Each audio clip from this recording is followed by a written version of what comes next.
The emperor was upset to see the old man because, पहला प्रश्न, it remained him that he would grow old too, it remained him that he had to color his hair, it remained him that it remained him to his grandfather. Second number, the people saw the golden pitcher in a pit nearby, inside the palace, in a lake nearby, in a river nearby. The third question, the emperor ordered were that all the old men should live in his land, young men should stay in his land, old man should leave his land. Yes, C विकल्प. D number, children should leave his land. इसके बाद question number 4, what did the people who went to bring the pitcher get? तो handful of air. इसके बाद B number, the pitcher handle. C number, handful of water. D number, nothing at all. और fifth number, the emperor feared getting weak, getting ill, getting young. और D number, getting old. ये 5 प्रश्न आते हैं. Clear है? पढ़ लिए सभी ने? थोड़ा स्पीड बढ़ाइए और पानी वानी पीने जगह दिक्कत हो लेकिन स्पीड से बैठना. ये है आपके सामने पैसेज, उसको मैं बड़ा करता हूँ तो सबको दिखने लगेगा सामने.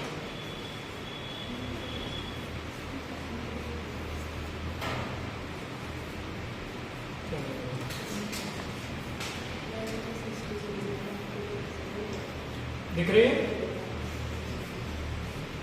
कोई पैसेज पढ़ लीजिए. हाँ देखिए, ऐसे पैसेज 8 है लेकिन हमारी तरफ से पैसेज 5 है. ठीक है, ये लीजिए.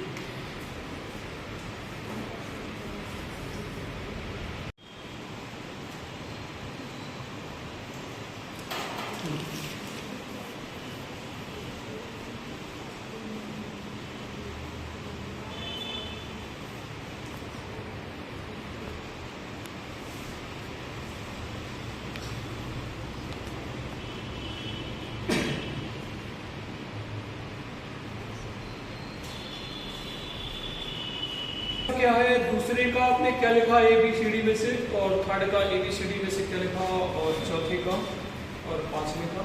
मुझे लगता है कि आपने लिख दिया होगा. पूरा आंसर नहीं, केवल आपको विकल्प बस लिखना है, तो बाद में लिखते रहिएगा. ठीक है, क्लियर? आगे बढ़े. चलिए चलते हैं पैसेज पे. जरा इसी तरह आपको एग्जाम में सॉल्व करना है, इसलिए मैं प्रैक्टिस भी ऐसी करा रहा हूँ ताकि आप पहले प्रश्नों को पढ़िए. और ऐसा आपको एग्जाम में 3 बार करना है. रटी रटाई आती है तब भी ऐसा ना हो कि आप भूल गए हो, गलत करके आ जाए होशियार के चक्कर में. अरे ये पैसे पढ़ी हुई आओगी क्या बात है, और आपने फटाफट लिखना शुरू कर दिया, पता चला आधा गलत है. तो कभी ओवर कॉन्फिडेंस तो करना ही. चले. लॉन्ग एगो इन मंगोलिया. मंगोलिया क्या है, कंट्री या देश है, क्या है या शहर है, कुछ भी हो, ये देश है, हमारे देश का बिलोंग नहीं करता. लॉन्ग एगो मतलब बहुत पहले मंगोलिया में देयर लिव्ड एन एम्परर, एक सम्राट रहता था. लिव्ड मतलब रहना या रहता था, क्योंकि पास्ट टेंस का verb second power. Who feared growing old, जो डरता था. किस चीज से डरता था? ग्रोइंग ओल्ड, बूढ़ा होने से. ओल्ड मतलब बूढ़ा होने से डरता था. ऐसा एक शासक था जो मंगोलिया में रहता था और बूढ़ा होने से डरता था. वन डे, एक दिन क्या हुआ कि ही सा an old man in the street. एक दिन उसने गली में एक बूढ़े आदमी को देख लिया. Upset being reminded that someday, इसके दिमाग में ये सोचकर वो अपसेट हो गया कि एक दिन ही टू वुड एज, ही वो भी क्या हो जाएगा, एक दिन बूढ़ा हो जाएगा. और उसने क्या किया, he ordered all the old people, उसने सारे जितने भी बूढ़े लोग थे उस देश में, मंगोलिया में, सबको आदेश दिया टू लीव हिज लैंड, कि उसकी धरती छोड़ के क्या करें, चले जाए. बूढ़े लोग, ध्यान दीजिएगा. एक दिन, वन डे, एक दिन, अ violent storm swept the kingdom, एक आक्रामक, वायलेंट का मतलब होता है आक्रामक, तूफान आया. स्टॉर्म मतलब तूफान. स्वेप्ट द किंगडम, किंगडम यहां से गुजरा, छूते हुए गुजर गया. ठीक है, किसको? किंगडम मतलब इस राजा के राज्य को, मंगोलिया राज्य को. Nothing was safe from its फरी, उसके गुस्से से कुछ भी सेफ नहीं था. फरी का मतलब होता है गुस्सा, एक प्रकार से, है ना. कोई भी सेफ नहीं था, सुरक्षित नहीं था. It rolled into the palace and blew away the emperor belonging. ये पैलेस में आकर के दहाड़ा और राजा को टच करते हुए वहां से गुजर गया.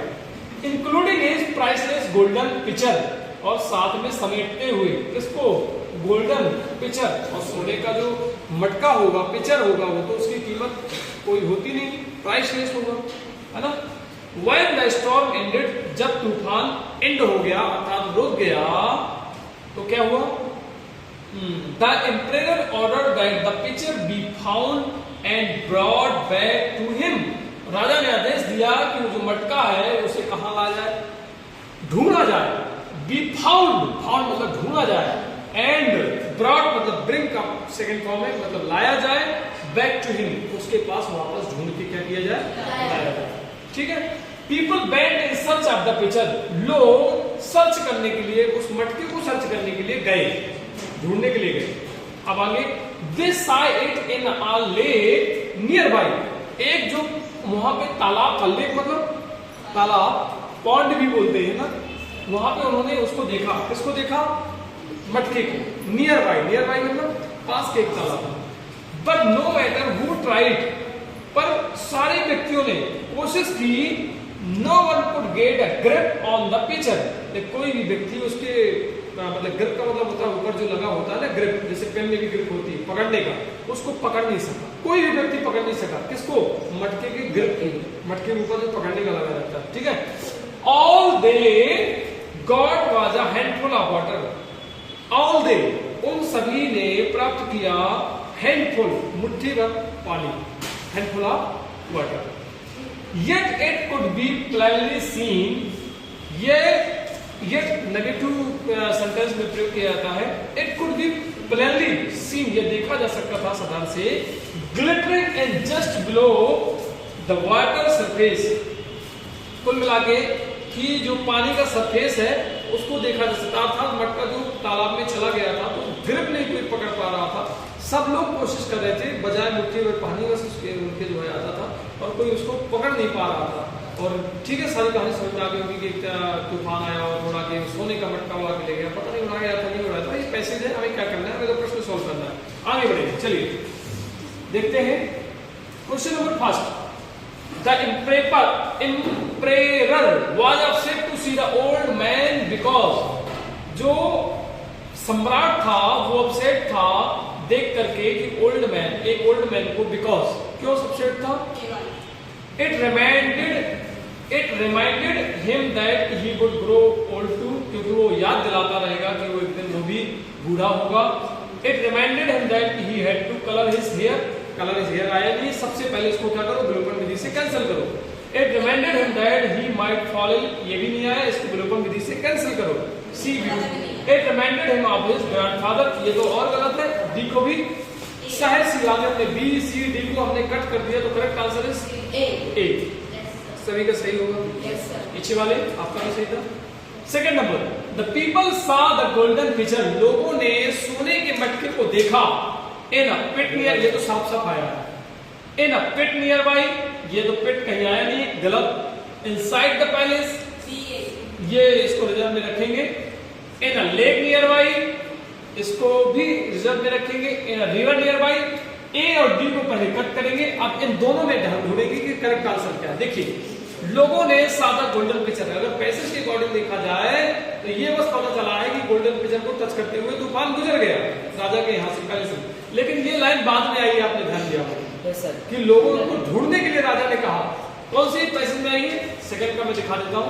ये देखिए आई है कि पीपल वेंट, ये है emperor order that the pitcher he found and brought back to him. People went in search of the pitcher. They saw it in a lake nearby. समझ गए? इसीलिए मैं कहता हूं 3 से 4 बार पैसेज को पढ़ना होता है, नहीं तो हमारे आंसर गलत हो जाते हैं. हम कहते हैं हमने तो एकदम सही किया, प्रफुल्ल लेते रहते हैं और घर में गए और बहुत प्रसन्न, जब एक रिजल्ट आया तो बहुत गड़बड़. ठीक है, तो सेकंड नंबर, द पीपल सा द गोल्डन पिचर. कहां पे देखा? करेक्ट आंसर क्या है? सी. इन अ लेक नियर बाई. उतना कठिन पैसेज नहीं है, ठीक है, पर यहाँ पे अंडरस्टैंडिंग की बात थी. सेकंड नंबर, मुझे पता था कि कुछ लोग गलत कर देंगे क्योंकि वो पैलेस में भी आया, गोल्डन पिचर लगा यार यहाँ भी आया. मैंने कहा था पहले विलोपन विधि का प्रयोग करो, नहीं तो बहुत पछताओगे. इसको कैंसिल करो. अब हमारे पास ऑप्शन थोड़ा कम हो गए, अब 2 बचे, 2 में हमें डिस्टेंस निकालना है. ठीक, ऐसा करेंगे. Third, the emperors order were that all the, जो राजा का आदेश था वो ये था कि old man should live in his land. गलत है, हिज लैंड की बात ही नहीं आ रही है. थोड़ा अर्थ निकालेंगे, थोड़ा बहुत अर्थ बनना चाहिए कि उसकी लैंड में रहते थे, ये गलत हो गया. Young man should stay in his land. Young man आया ही नहीं, पहले जो वर्ड लिया वही से क्रॉस करो, ये मैं क्रॉस कर दो। Old man should leave his land, इसको रिजर्व में रखेंगे, जहां ओल्ड मैन आया उसको रिजर्व में रखेंगे। Children should leave his land, क्या चिल्ड्रन आया पैसेज में? कहीं नहीं आया, तो बी और डी को सबसे पहले हटाओ। अब बचा कौन? ए और डी। तो अगर अर्थ निकाल लेते हो तो ठीक है, और नहीं निकाल पाते हो ध्यान देना पड़ेगा। Old man should leave his land, बूढ़े आदमियों को लैंड छोड़ देना चाहिए, आदेश था। Old man should live in his land, रहने का तो आया ही नहीं, लीव, लीव मतलब छोड़ना। यहाँ पे थोड़ी मीनिंग उन्होंने चेंज कर दिया। करेक्ट आंसर इज सी, छोड़ने का आदेश दिया था इनको, बूढ़े आदमियों का, कि जितने भी बूढ़े हैं वो सब छोड़ करके कहां चले जाए। अपन एक चीज और चेक कर ले, क्या यहाँ पे लिव वाला ऑप्शन आया है? क्या आया?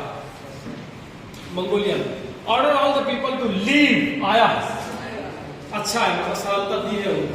तो पहली बात लिव आया नहीं है, एक जगह लिव भी आया है, पर वो अलग बात आई है, राजा की बात आई है। पर ओल्ड मैन रहते थे ऐसा नहीं कहीं आया। देखिए और बारीकी में जाएंगे, मान लो अर्थ नहीं निकाल पा रहे हो आप, तो ओल्ड बारीकी में और बारीकी में जाएंगे तो ओल्ड मैन के लिए लिव नहीं आया, ओल्ड मैन के लिए क्या आया है? लीव आया है। इसलिए करेक्ट आंसर इज सी। ऐसे भी आप बारीकी निकालते। चलिए डी, सॉरी चौथा नंबर देखेंगे। What did the people who went to bring the pitcher get?